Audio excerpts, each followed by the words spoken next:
बिस्मिल्लाहिर्रहमानिर्रहीम। अस्सलाम वालेकुम दोस्तों, क्या हाल हैं आप लोगों के।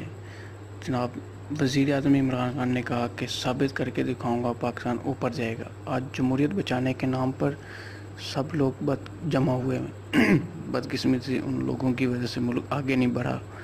पाकिस्तान हमें सबसे मुश्किलात हालात में मिला। वज़ीर आज़म इमरान खान ने फंड रेजिंग तकरीब से खिताब करते हुए कहा कि चीनी रहनुमा ने पाकिस्तान को अजीम मुल्क करार दिया।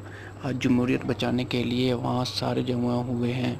बदकिस्मती से इन लोगों की वजह से मुल्क आगे नहीं बढ़ा। सबसे मुश्किल हालात में पाकिस्तान हमें मिला। वज़ीर आज़म इमरान खान ने कहा कि आज वहाँ से सारे जमहूरियत बचाने के नाम पर जमा हुए हैं।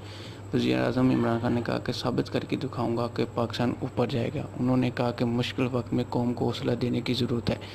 इमरान खान ने तकरीब से खिताब करते हुए मज़ीद कहा कि शौकत खानम में अस्पताल में 75% लोगों का मुफ्त इलाज होता है। शौकत खानम अस्पताल को गुज़िश्ता साल की निस्बत ज़्यादा एहतियात मिले। इस वक्त मुल्क माशी हालात से गुजर है। उन्होंने कहा कि शौकत खानम अस्पताल में इलाज की मेयार की सहूलत फराहम की जाती है। वज़ीर आज़म ने कहा कि मुल्क के लिए कुर्बानी और पैसे देने की वजह से शौकत खानम अस्पताल बना। दोस्तों, अगर मेरी वीडियो पसंद आए लाइक शेयर कमेंट करें और मेरा यूट्यूब चैनल को सब्सक्राइब करना मत भूलिएगा। नई वीडियो के साथ मिलूँगा। अल्लाह हाफ़िज़।